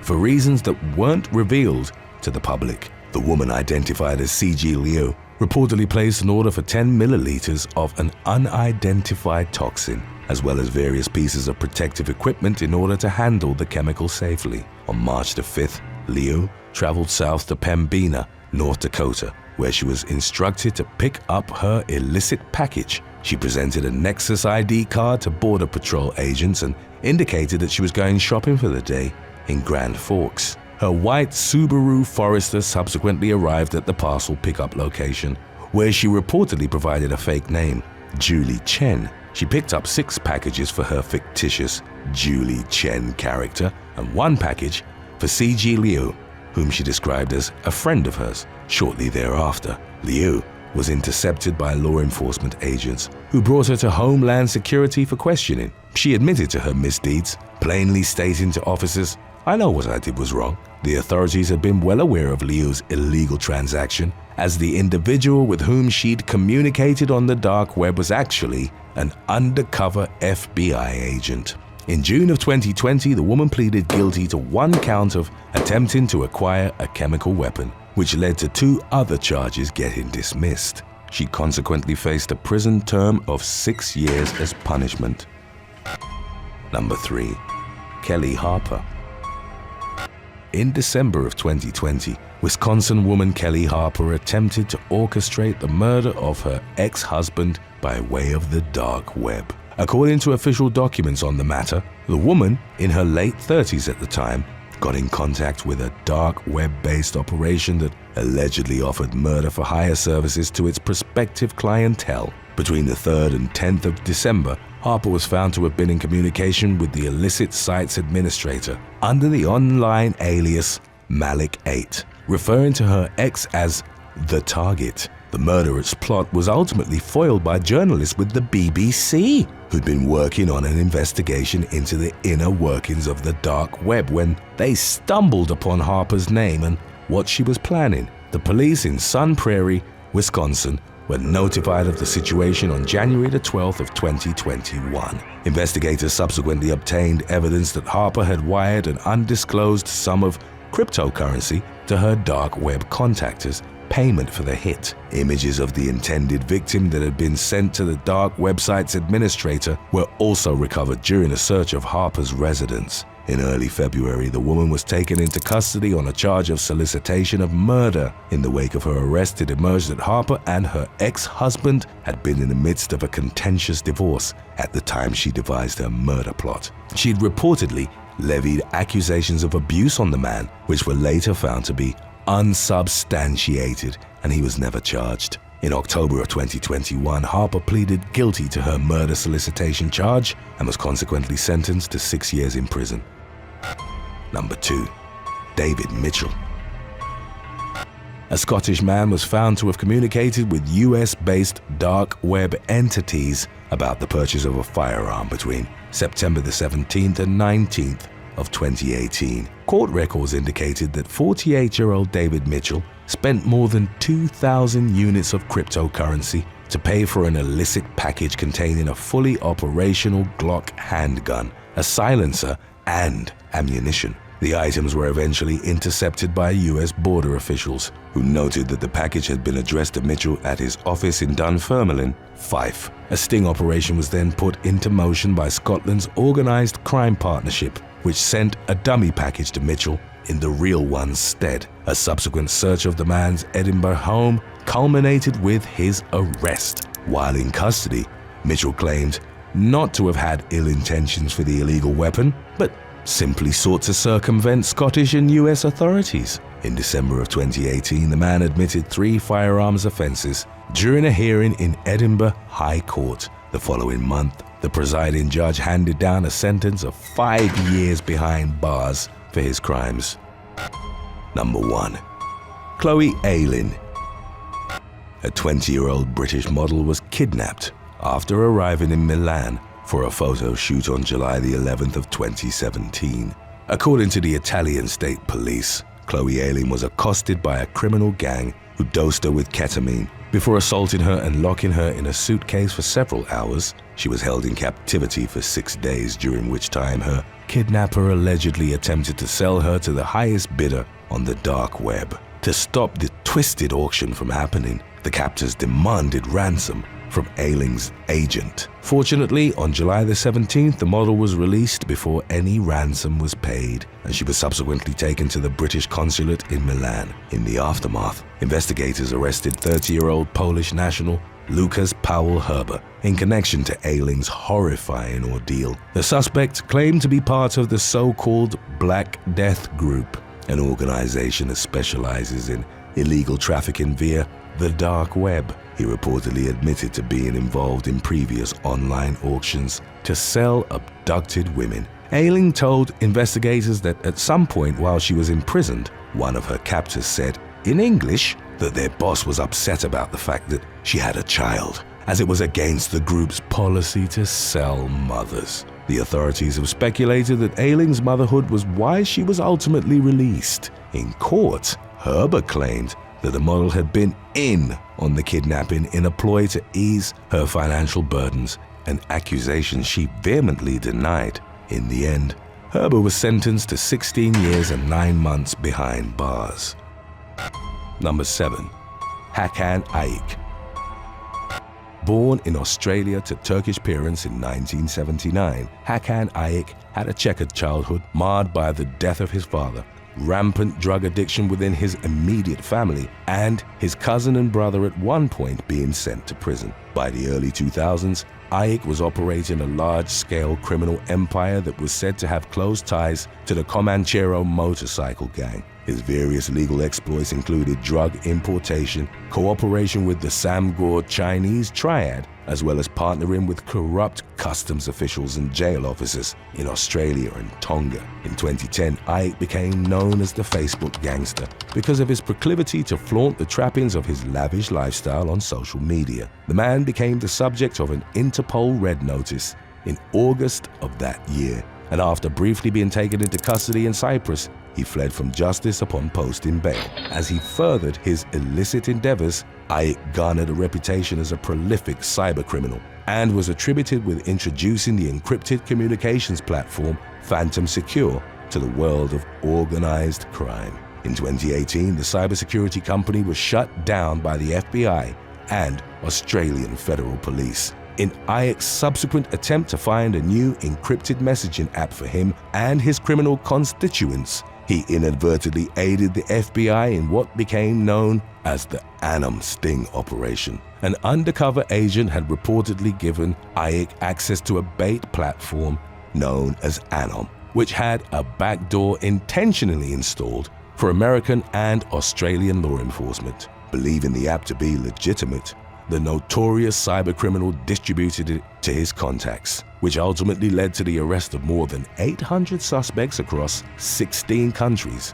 In the wake of the Anam fiasco, which reportedly caused Ayik to become a target of certain members of the international criminal element, he moved to Turkey, where he began operating the King's Cross Hotel in Istanbul. He's allegedly taken steps to distance himself from his previous Facebook gangster persona, having undergone plastic surgery to alter his facial appearance. Ayik, who is described as Australia's most wanted man, has an estimated net worth of approximately $1.5 billion. As of the latest updates on the matter, Ayik had been indicted by the FBI as part of a RICO conspiracy case, which, if he were to be convicted, would result in him being sent to prison for up to 20 years. Number 6. Goznim Criminal Network. In May of 2019, the FBI, along with other global law enforcement partners, apprehended a so-called cyber kingpin who masterminded a malware scam in an attempt to steal upwards of $100 million. A Justice Department press release detailed how Alexander Konovalov and his alleged accomplice, Marat Kazanjian, had used Goznim malware to hack into Windows PCs and obtain people's bank account information. The Goznim software reportedly infected computers belonging to tens of thousands of victims worldwide, primarily in the US and Europe. The cybercriminal network had initially been formed after Konovalov and Kazanjian advertised their specialized technical skills and services on underground Russian-language criminal forums. In addition to the two main suspects, 5 Russian hackers were alleged to have taken part in the multi-million-dollar scheme, but as of subsequent updates, they remained at large. Number 5. Ruja Ignatova.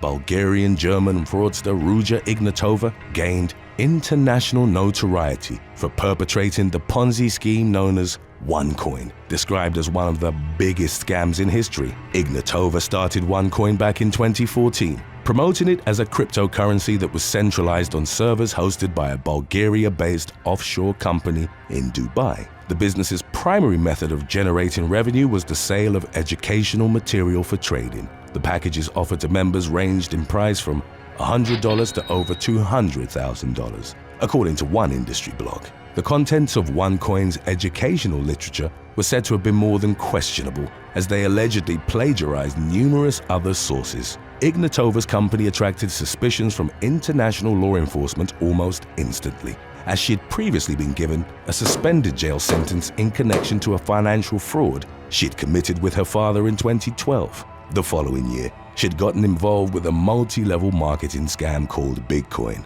before founding her purported cryptocurrency venture a year later. In 2017, Ignatova vanished, shortly after arrest warrants were filed in secret for her and her brother Konstantin. Following her sudden disappearance, Konstantin took over his cybercriminal sister's position as the head of OneCoin, before ultimately being taken into custody along with Sebastian Greenwood, another of the company's executives. Prosecutors claimed that OneCoin had brought in upwards of $4 billion in illegally obtained funds while it was in operation. Konstantin eventually pleaded guilty to charges of money laundering and fraud, while Ignatova herself remained on the run. The woman was charged in absentia for wire fraud, securities fraud, and money laundering, and in the summer of 2022 was added to the FBI's most wanted list. Ignatova was last seen boarding a flight from Bulgaria to Greece in 2017, and as of the latest developments, her current whereabouts were still unknown. Number 4. International ATM heist.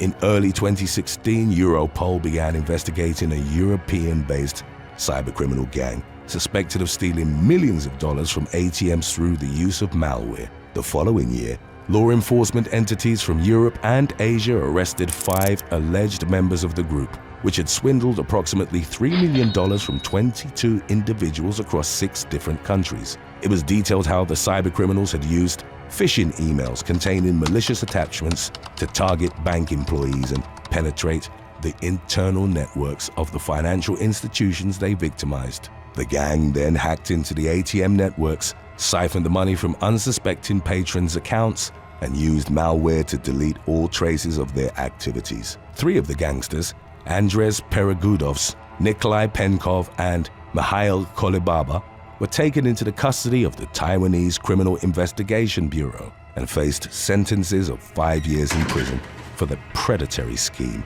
One of the remaining suspects was arrested by the Romanian National Police, while the other was detained by the Belarusian Central Office of the Investigative Committee. A court decreed that the individuals involved in the international cyber heist would be extradited back to their native countries following the conclusion of their prison terms. Number 3. Andy Castillo. On January the 6th of 2020, the police in Lubbock, Texas, arrested a man accused of targeting children in a cyber-stalking operation. The suspect, Andy Castillo, who was in his 50s at the time, contacted about a half-dozen female real estate agents from the Waco area. He allegedly sent the victims explicit photographs as well as pictures of their children that he'd taken from social media sites with graphic descriptions of inappropriate acts being performed on them. Castillo used encrypted messaging apps to conceal the phone numbers from which the threatening texts were sent. Investigators indicated that the man eventually slipped up, allowing authorities to identify him as the cyberstalker. He was taken into custody on charges of criminal solicitation to commit aggravated assault of a child and third-degree felony stalking following his arrest. Castillo's DNA was uploaded to a national law enforcement database, which led to him being identified as a suspect in 2 previously unsolved murder cases. In 2003, the partially unclothed body of Cynthia Palacio had been found along a rural road in Lubbock. The following year, a second woman, Linda Carbajal, was found dead on a dirt road in northern Lubbock County. The authorities matched evidence recovered from the original crime scenes to Castillo's DNA, and he was consequently indicted for capital murder. While awaiting trial, Castillo was found dead in his jail cell after reportedly succumbing to complications stemming from COVID-19. Number 2. Zane Kaiser. A prolific cybercriminal infected hundreds of millions of computers with ransomware between September of 2012 and December of 2018, when he was remanded into custody after a National Crime Agency investigation. 24-year-old Zane Kaiser was an alleged member of a Russian-speaking organized crime group that unleashed a campaign of malware and blackmail on victims from more than 20 different countries around the world. For his role in the scheme, Kaiser was said to have collected at least $800,000, although the exact figure is thought to be much higher. He used the illegally obtained funds to bankroll an extravagant lifestyle, replete with luxury hotel stays, high-end escorts, drugs, and big-money gambling excursions. Kaiser reportedly targeted prospective victims by purchasing mass quantities of advertising traffic on adult film websites. He used fake identities and fraudulent companies to make it appear as though he worked for a legitimate online advertising agency. When users clicked on the ads created by the cybercrime group, they'd be redirected to a website hosting a highly sophisticated malware strain that would infect any vulnerable devices.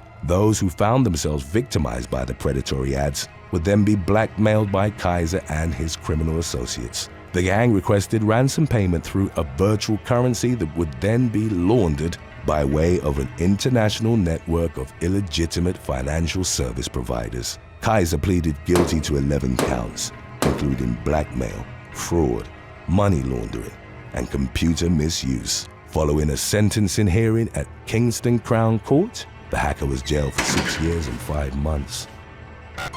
Number 1. Jeremy Hammond.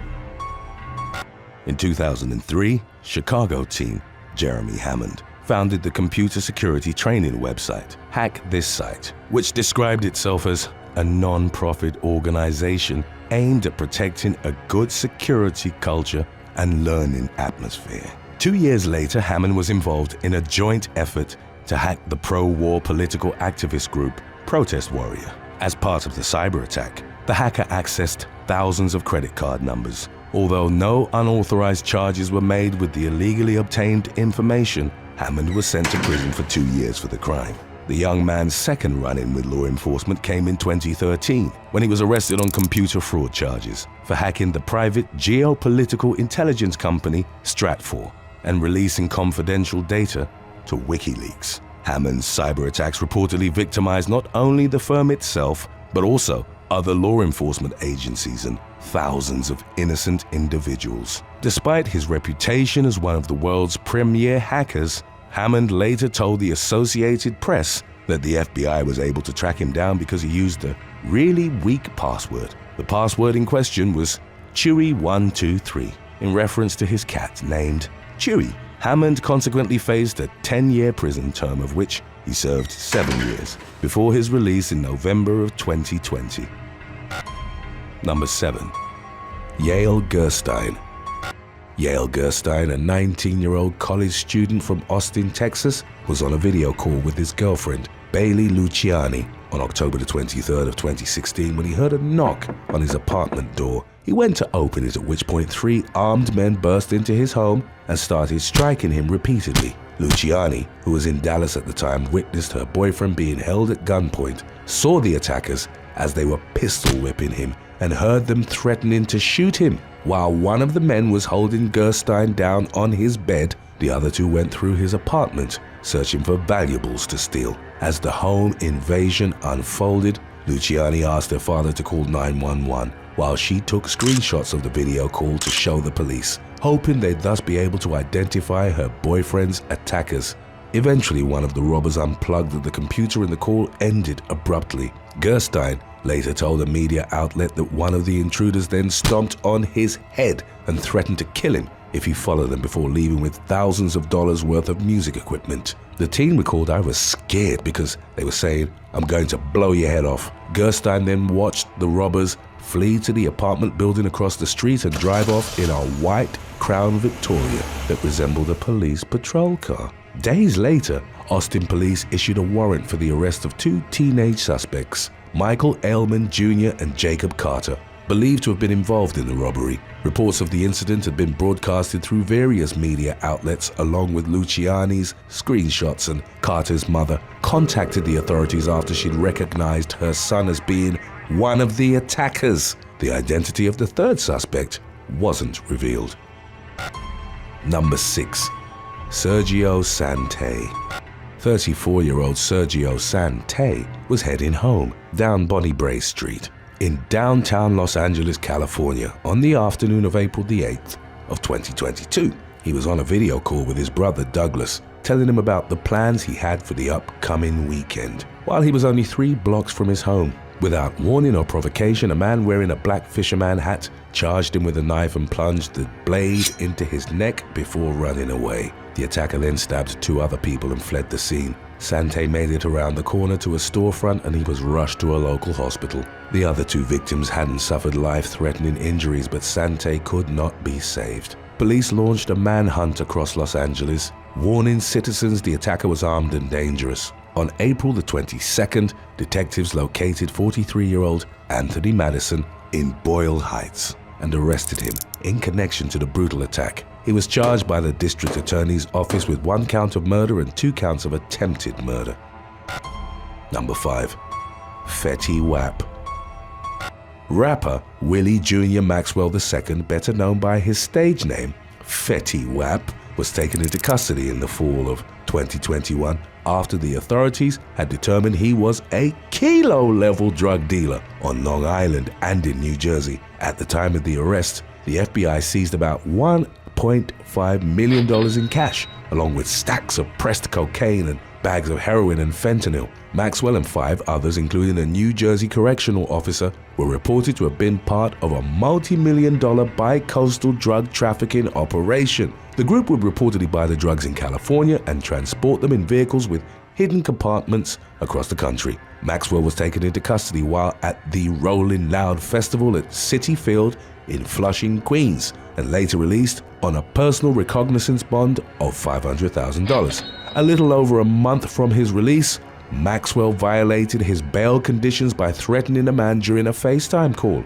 According to an affidavit filed in August of 2022, the rapper brandished a gun during the call and repeatedly told the other man, only identified as John Doe in the document, "I'm going to kill you." The latter had accused Maxwell of being a police informant. Prosecutors released an image of their interaction and the rapper was arrested in August for breaching one of the conditions of his bail that stated he must not possess a firearm, destructive device, or other weapon. Maxwell's double life as a drug dealer furthered his income as a successful recording artist. He'd collaborated with other big names in the music industry like Drake or Nicki Minaj, and in 2015, he became the first rapper to have 3 top 20 songs on Billboard since Eminem in 2013. Number 4. Lauren Juma. On April the 29th of 2022, Van Brisbane and Lauren Juma, his girlfriend's teenage daughter, were alone at the home they shared in Humble, Texas. Juma's mother, Lori Young, was away on a work trip at the time. At around 1 a.m., the teenager, a student and cheerleader at Nimitz High School, video called her mother and her older sister, Kerika Harmon, to tell them that 60-year-old Brisbane was being really weird. She wanted her mother to ask the man to leave her room as she'd woken up to see him standing there in the dark. Young tried telling her boyfriend of 5 years to stop pestering the teen on the call, but he wouldn't budge. 19-year-old Harmon then agreed to come to the house to help her get out. Upon reaching the address, however, she found that Brisbane was holding Juma captive inside the home. In the meantime, while still on the call with her mother, the teenager screamed, "He has a gun," before abruptly hanging up. Young immediately called the police. When Harris County Sheriff's deputies arrived at the scene minutes later,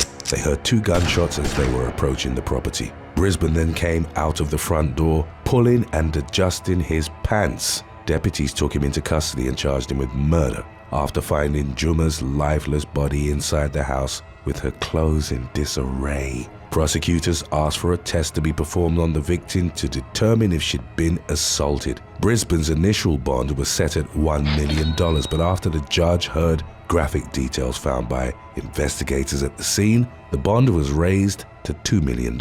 Brisbane, whose motives for the killing remained unclear, faced capital murder charges if test results indicated the victim had been abused before being shot dead. The punishment under Texas law was life without parole or the death sentence. Brisbane also had a record of previous criminal charges in the Phoenix and Chicago areas. Number 3. FaceTime driver. In March of 2018, a woman was filmed having a FaceTime conversation while driving her grey Honda at over 60 miles per hour down the Mitchell Freeway in Perth, Western Australia. Footage of her resting the phone on the steering wheel in front of her face was recorded by a passenger in a passing car. The driver attempted to get the woman's attention by honking repeatedly as they pulled up alongside her. The woman, reported as being in her early 30s, hardly seemed to notice the warnings and carried on with her call. The clip was later posted on social media, where it sparked outrage among viewers. It reached WA police as well, and they managed to track down the driver. The woman, who'd reportedly been talking to her boyfriend when the video was captured, was issued a $400 fine accompanied by 3 demerit points for her reckless conduct behind the wheel. Number 2. William Atkinson. 34-year-old William Atkinson asked a friend to drive him to the Best Western Hotel in Somerset, Pennsylvania, on September the 21st of 2021. He'd picked up multiple video calls coming from his wife of 3 years in which the woman was having relations with another man in a parked car. The Tristan duo allegedly taunted Atkinson during the calls. When the latter arrived at the scene, he became physically violent. Atkinson first struck his wife's lover, who promptly fled, then proceeded to drag her out of the car on the grass behind the vehicle and assault her. The enraged husband allegedly punched and kicked the 32-year-old woman, leaving her with a bloodied nose and mouth, as well as severe bruising and marks all over her face. Law enforcement was called to the scene and found the woman crying for help while struggling to breathe.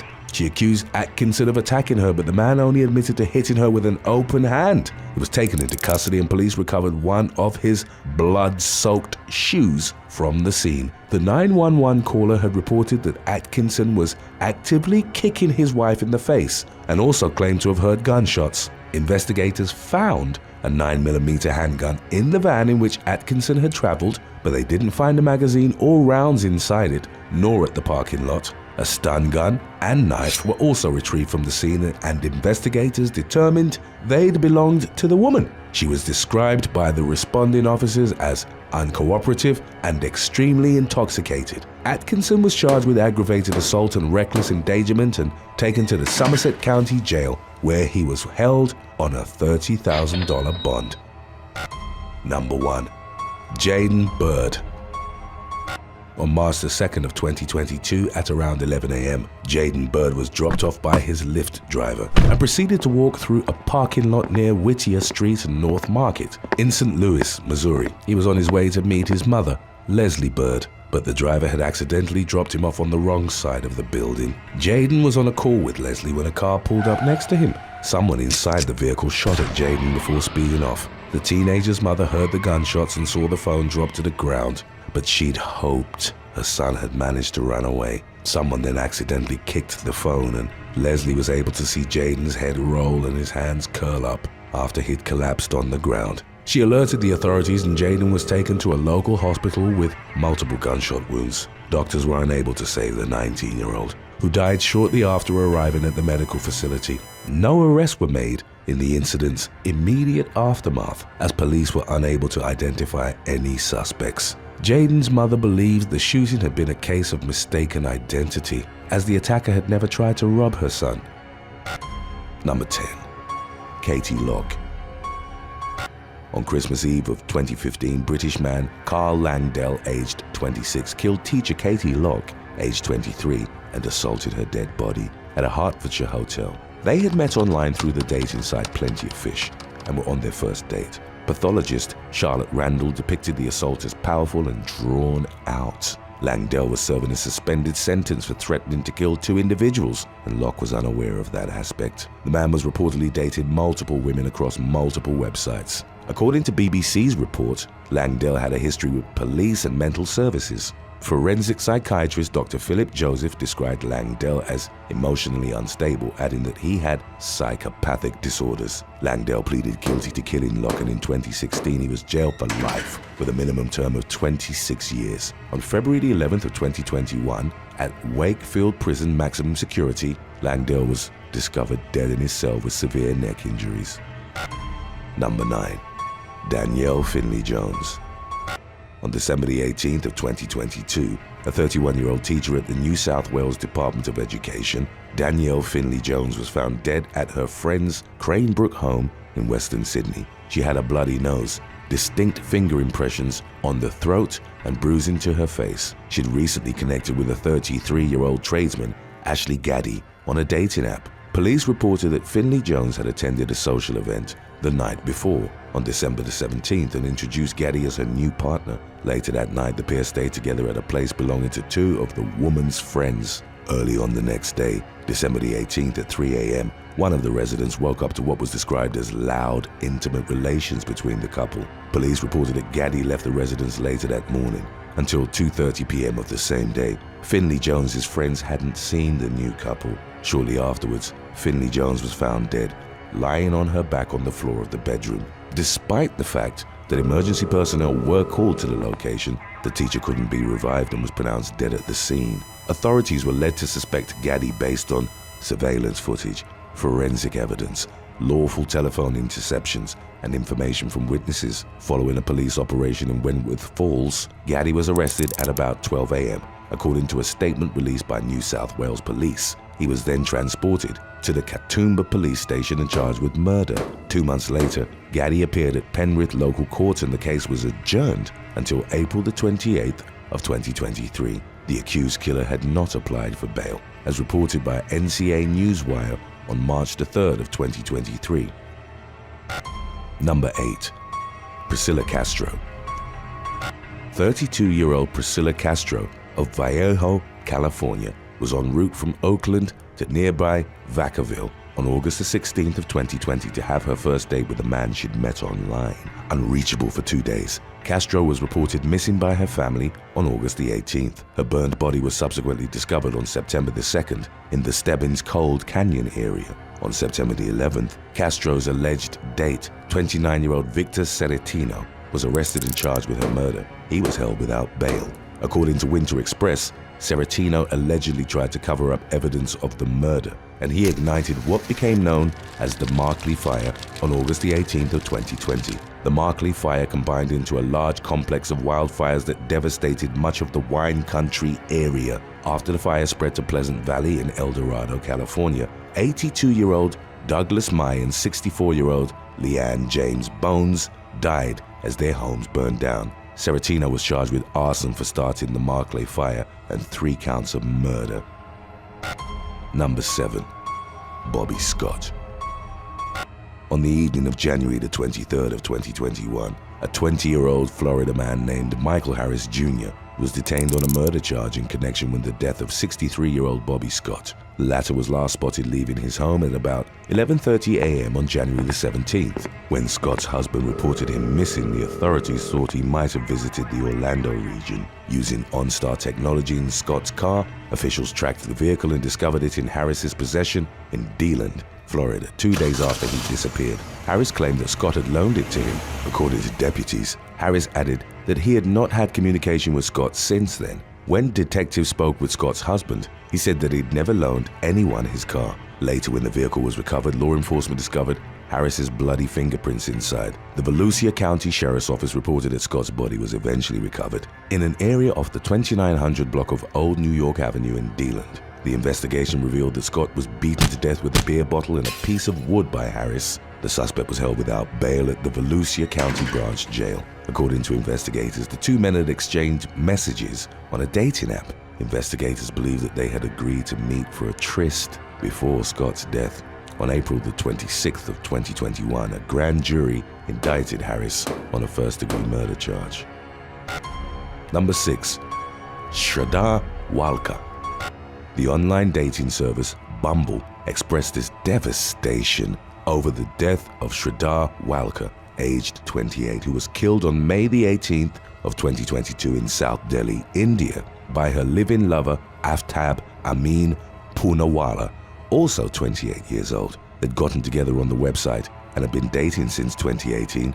Bumble reacted by stating that it was devastated to learn about this unspeakable atrocity and would stay available for the authorities at any time, according to an NDTV story. The investigation team from the Delhi police stated that it would also contact the dating service where Walkar and Poonawalla met. According to police, the couple had moved into the Murali apartment on May the 14th, 4 days before the incident. They both had jobs at contact centers and had been living together since the previous year, initially in Mumbai. The pair relocated to Delhi and spent a week living in a hotel due to Walkar's parents' disapproval of their interfaith engagement. Before settling into the rented home, the couple frequently engaged in tense disputes over infidelity. That was a major point of friction, and Walkar frequently accused Poonawalla of cheating on her. According to News 18, Poonawalla allegedly strangled Walkar in a fit of fury over domestic matters on May the 18th. The following day, after buying a knife and a new refrigerator, he allegedly went on to slice up her body into 35 pieces.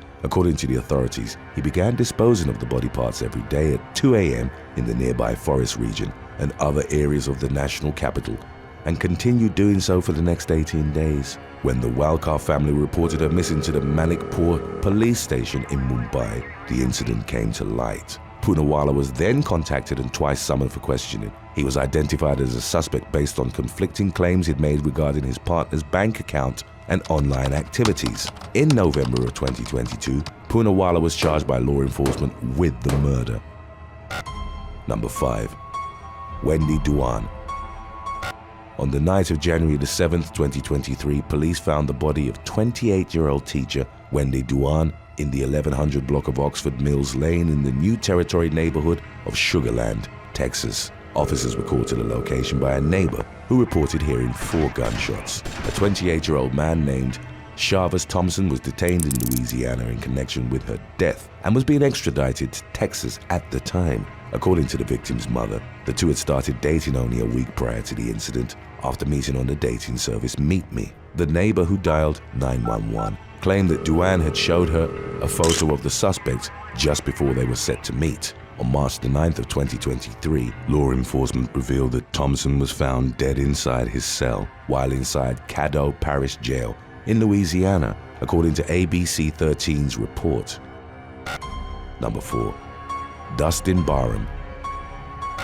In the early morning hours of July the 25th of 2018, Dustin Barham, a 24-year-old with a learning disability, was killed after being persuaded to go to the Sierra Point apartments in the 1400 block of South 107th East Avenue, Oklahoma, through the Meet Me dating app. He was shot in the leg outside the apartment complex and then tried to flee to his 1991 Chevrolet pickup truck for safety, where he was later discovered with severe injuries. When Barham attempted to leave the scene, his truck reportedly collided with another vehicle. After being taken to the hospital, he passed away. Police arrested 24-year-old Kelsey Lipp and 28-year-old Alexandria Reinhardt for the crime. During an interview with Tulsa police, it was discovered that 2 women had talked Barham into meeting them using a fake social media account with the intention of robbing him at gunpoint. Barham was shot as a result of a struggle for the gun. Reinhardt first told the officers she'd been the shooter, according to court filings, but later recanted. She then alleged that 25-year-old Delone Gay, her lover at the time, had shot Barham. On April the 3rd of 2019, Delone was apprehended and charged with first-degree murder and robbery with a firearm in a homicide. Reinhardt and Lipp were also charged with first-degree murder. Lipp was additionally charged with robbery, but because she belonged to the Cherokee Nation, her trial would be more complicated because the state couldn't prosecute her. Her case was to be transferred to tribal courts. The court system stated they only had 2 judges and needed more funds and a larger workforce to manage all the cases they were given. Number 3. Alan Philpeon Johnson III. Early on the morning of January the 9th of 2022, 24-year-old Alan Philpeon Johnson III was fatally shot 4 times by Asheri Gatson, a 21-year-old woman he'd met through a dating app. Gadsden attempted to rob him inside her apartment at the 7600 block of Suzanne Drive, North Charleston, South Carolina, according to law enforcement. An affidavit indicated that at around 3:45 a.m., North Charleston police officers arrived at the scene and encountered a grossly intoxicated Gadsden near the driveway. She then led the officers into a bedroom of her apartment, where Johnson was suffering from gunshot wounds. He was pronounced dead at the scene. Gadsden told the officers that she and Johnson were alone in the apartment. She added that when she went upstairs to check on him, he was on the floor. According to law enforcement, Gadsden's level of intoxication required her to be transported to a local hospital. Gadsden told the police that she and Johnson had met online through the Tinder dating app, which led the officers to examine her cell phone. Through deleted conversations between Gadsden and an unnamed individual at the time of the investigation, it was discovered that she conspired with two people to rob Johnson at her house. Gadsden had left one of her accomplices a message saying the apartment door was unlocked moments before witnesses told law enforcement that gunshots were heard. Later, after Gadsden was read her Miranda rights, she confirmed being an accomplice in the crime. Jail records show that Gadsden was charged with murder and attempted armed robbery and was being held in the Charleston County Jail without bail. A few weeks later, on February the 28th of 2022, two additional arrests were made in connection to the case, according to Live 5 News. 28-year-old Joshua Latreille Mack and Zora Simone Henderson, aged 19, were charged with murder and attempted armed robbery. Additionally, Mack was charged with possession of a weapon during a violent crime. Gadsden, Mack, and Henderson were denied bond. Number 2. Meshack, Cornwall. Sometime in the early morning hours of December the 17th of 2018, Ohio woman Shakira Graham, aged 24, shot Meshack Cornwall, a man she'd met on a dating site called Plenty of Fish. Graham was arrested on February the 13th of 2019 at a Cleveland home on Fairmount Boulevard owned by her mother. According to the authorities in Cleveland, she and Cornwall had spent the night together at his Garfield Heights home on December the 15th of 2018. 2 days later, Graham went back to Cornwall's residence and allegedly robbed him of his gold 2009 Honda Accord, cell phones, guns, and television. She fatally shot Cornwall in the process and was subsequently charged with aggravated murder. On March the 4th of 2020, Graham was sentenced to life in prison with parole eligibility after 25 years. Thanks for watching. Would you rather have a real-life stalker or be constantly harassed by an entire online community? Let us know in the comments section below.